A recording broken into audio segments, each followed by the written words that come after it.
Hey guys, it's me, it's Queen Osset Haru, and thank you for joining me for another wonderful edition of Ask an Aquarius. If you haven't already, please hit the red subscribe button and smack the bell. Alright guys, so if you like this video, please give it a thumbs up and pass it on to somebody else who may like it as well. Also, if you have time, I would love to see a positive comment from you in the comment section. Alright, so I got a doozy, another doozy today. I got a message from a young girl. She is 19 years old. And she told me that she left for college when she was going on 18. She went away to college and she loved it. You know, she was in upstate New York at some college and she loved it. And she said that because of her family's financial situation, she can't live on campus. So she had to transfer to the local college and go back home. Now, she told me that this is something that she really did not want to do, but she doesn't really have any other options. She doesn't have enough money to, stay on campus. It's too expensive. And she doesn't really have enough money to move out on her own. So she's going to have to, she already went. She had to go back to her parents because, or she's going to have to go back to her parents because this semester is going to be over in a few days. And then for spring semester, she's going to be at the local college. So she told me that she has to move back in with her parents. Now, her mom is iffy. She can deal with her, but she's kind of iffy. But she said her father is miserable. She said her father has an awful attitude. He makes everybody else miserable. And he really just is unhappy with his life. I mean, that's just the bottom line. And him and her don't get along. They fight all the time when she is home. She says that she hasn't been home very frequently since she left in the first place. And the last thing she wants to do is go back. So she said to me, because she has to go home, what is my recommendation for keeping the peace with her father? Now, you guys know me. Whenever I'm not fond of a situation or a person, I leave it alone. Because being around people who are negative or in situations that are bad is toxic to your being. It's toxic to you. If you ever be around a person, or take notice the next time you're around a person who you really don't like, a person who has an awful attitude, you'll notice that sometimes, depending upon how sensitive you are, you might even feel like unwell, sick, irritated. I remember one time I was around someone who was very angry with me and I got so nauseous. So being around those kinds of people is bad for you. Mind, body, spirit is bad for you. So I don't recommend she live there. I told her up front, I was like, you need to get your paper up and get your own spot. Get an efficiency, get a roommate, get 2 or 3 roommates, do whatever you have to do, but I would not go back there. You got a whole college full of people. Put up an ad and get a couple of people, who also don't want to go home, to get an apartment or a house or whatever, and y'all rent it together. But she assures me, number one, that she's not working, and number two, that she just can't afford it, not yet. She needs to go home and save up some money or figure something out, basically, and go to this other school. So she assured me that she has to do it. So my first thought process to her was, don't do it. The first thing I said was, nah, don't do that, find another way. So once she assured me that there was no other way, she has to do this, she said, Queen, please just tell me what I can do. And I said, all right, sometimes in life, you can't flee.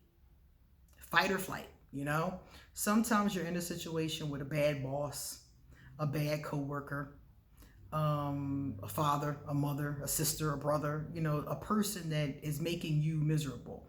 And you can't leave. You're stuck in that space, like in this situation. So I said, I understand. I mean, I have been there before. And I have one situation that I was able to come through successfully when it was kind of similar. One time, towards the end of my high school teaching career, I was working at this really awful place. It was 50% awful and 50% kind of cool. But the awful part was really awful. I did not like the principal. I really wanted to slap her. I really didn't like her. And it took everything in me to smile and speak to her every day, knowing I wanted to choke her. So during my time at this awful place, I had to do my time. You know, I had to go to work every day.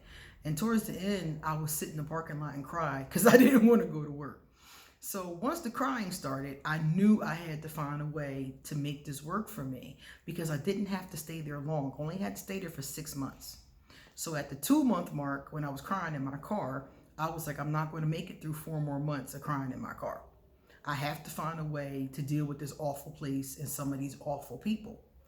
So what happened was this. I started to look through the spiritual stuff that I already had, and I started to use it. So these methods I used every single day.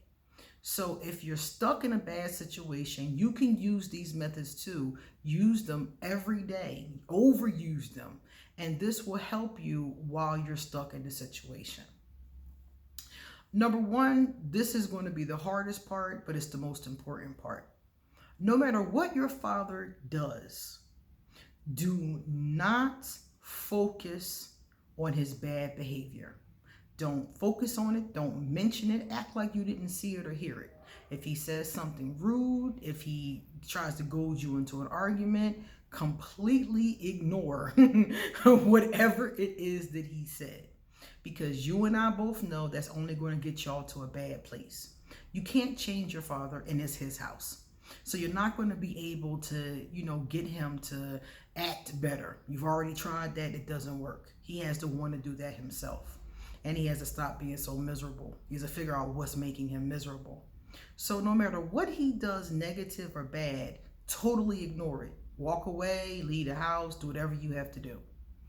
But whenever your father does something, the smallest thing that is positive, praise him profusely.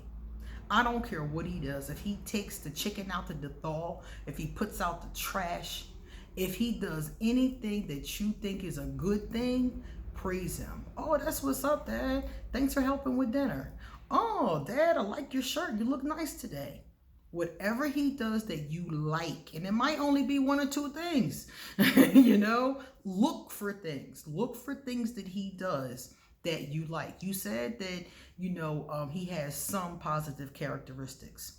Praise the positive characteristics and ignore the other ones because you're his child. There's nothing you can do about it.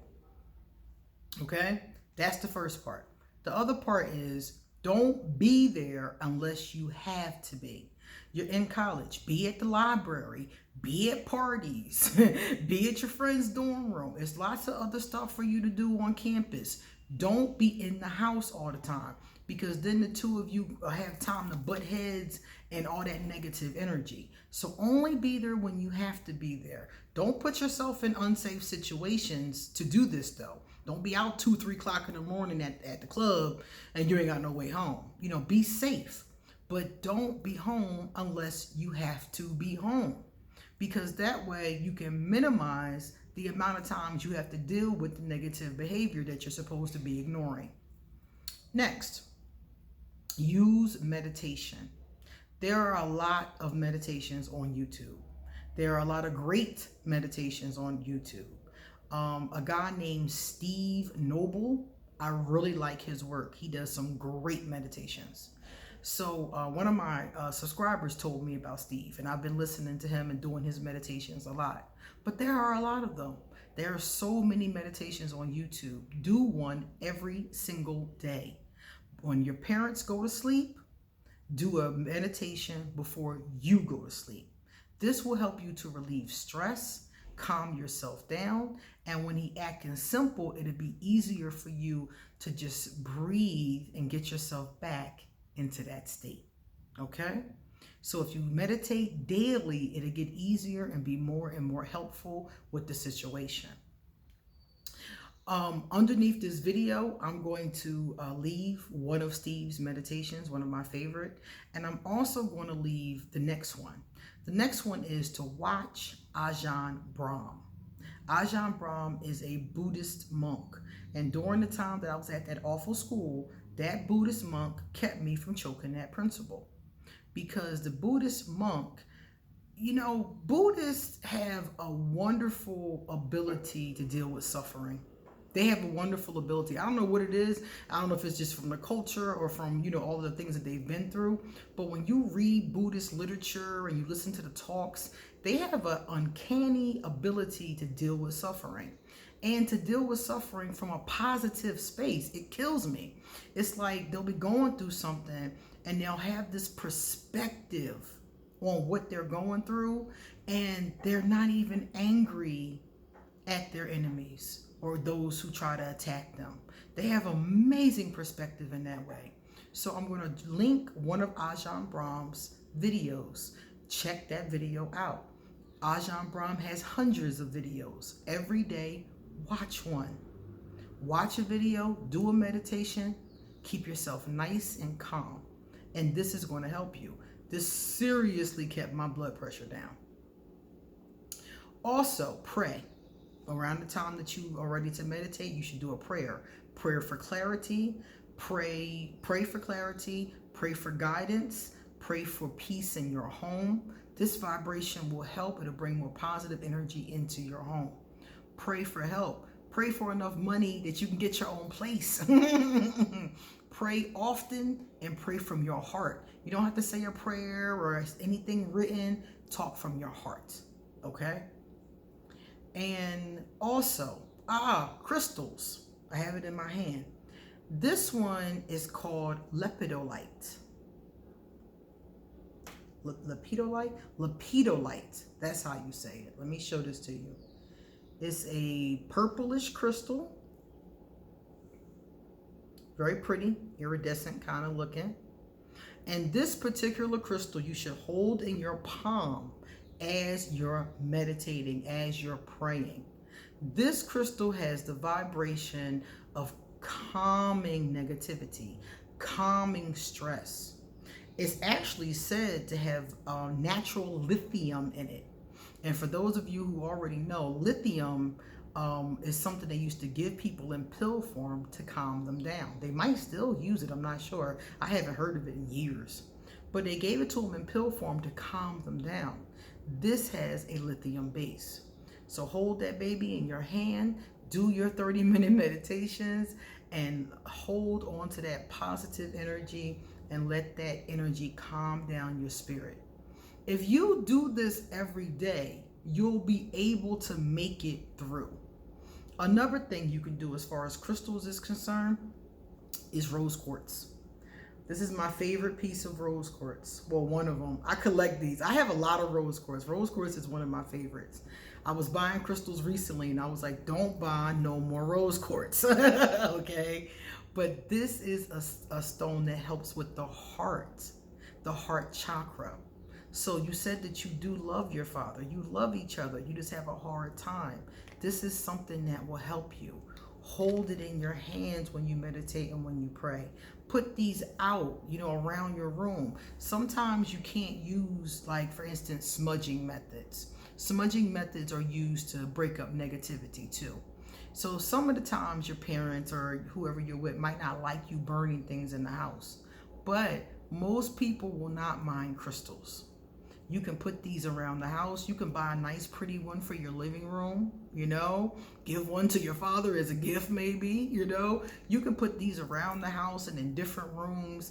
And, if you can't do that or don't want to do that, you can just get one. It doesn't have to be this big. It can be this size. Crystals don't have to be huge. I just like big ones. So whatever the case is, get you some and hold it during your meditations. The energy from it will help you as you're using the other methods to stay calm. Okay? And these aren't the only two crystals, by the way. There are others. So if you want to know more about crystals, there's a book by Judy Hall called The Crystal Bible. But there's also the Crystal Bible 2, which has other crystals in it. And there's also other crystal books that you'll find on Amazon.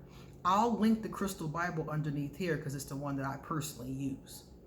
So you can use those two, Those are my favorite ones for this type of vibration, but there are others. You might look through the book and be drawn to other ones, but these are the ones that I use when I'm going through something like what you're going through. So in this way, some people will say you can turn a monster into a lamb in this way. It's possible. And if not, at least it can be bearable for the time that you're stuck being there. I personally wouldn't do this for long though, honestly. I never recommend staying in a bad situation. If it's toxic or negative, even sometimes, I do not recommend that. If you have a job or a family member or something that's toxic, it weighs on you. So I really recommend that as soon as possible, you get your own spot. But in the meantime, if you do these every day, it will keep you in a calm space. And the reason why I told you to ignore his bad behavior and praise the good behavior is because a lot of times when you praise somebody's good behavior, they do more of it. A lot of times that's how it works. It's the weirdest thing in the world. When you praise somebody for the littlest things, and especially when they're not used to being praised, and your father sounds like he is miserable, and you said him and your mom don't really get along that well either. So he sounds like he's lacking in love. Like, try to see things from his point of view. He's lacking in love. He's lacking in tenderness. He's lacking in those areas. Probably hasn't been praised in years. If you start to sincerely do these things, you'll see a difference in how he behaves. It might take a while. I'm not going to say it's going to work the first time. Somebody told me they worked on it. It took 9 months. Somebody told me 90 days. Somebody told me 2 weeks. So it takes a little bit of time of doing it before the person responds to it sometimes. But if you're stuck in this situation anyway, what do you have to lose? So keep on praising his positive, ignoring the negative. The negative should decrease and the positive should increase over time. Again, we're dealing with somebody who's attention, emotion starved. You see? So possibly you may, if you do these methods, you may end up with a happier father. You know, you may end up with a better relationship with your father because now you're looking at him from a different angle. So the last thing I'm going to tell you before we go, make a list of all of your father's positive qualities, the little positive things that he does. Does he take out the trash? Does he go outside and pull the weeds? Does he wash the family car? You know, does he help around the house? Does he pick out good TV shows? You know, does he wear nice ties? Whatever you like about him, whatever is the smallest thing, write it down. And every time he does one of those things, sincerely give him positive affirmation. Give him praise for it. Oh, you look nice, Dad. Look at that tie. Okay. You know, oh, Dad, the yard looks really nice. You did a great job breaking up the leaves. Things like that. It's hard to be nasty to a person who's praising you and giving you love, you know?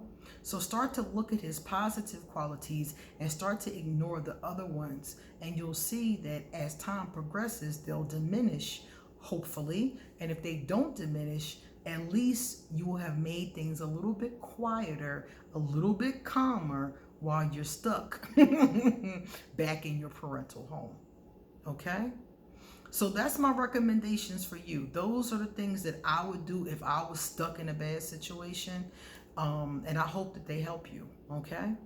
And remember, guys, like I said before, I don't recommend staying in bad situations. I recommend leaving them as quickly as possible, whenever possible. Okay? All right, guys, it's time for me to get going. So if you would like to have a reading done, please email me and I will give you an appointment. If you would like to send me a Christmas gift, my Amazon wish list is underneath this video. If you would like to send me a donation through PayPal, my PayPal is underneath this video.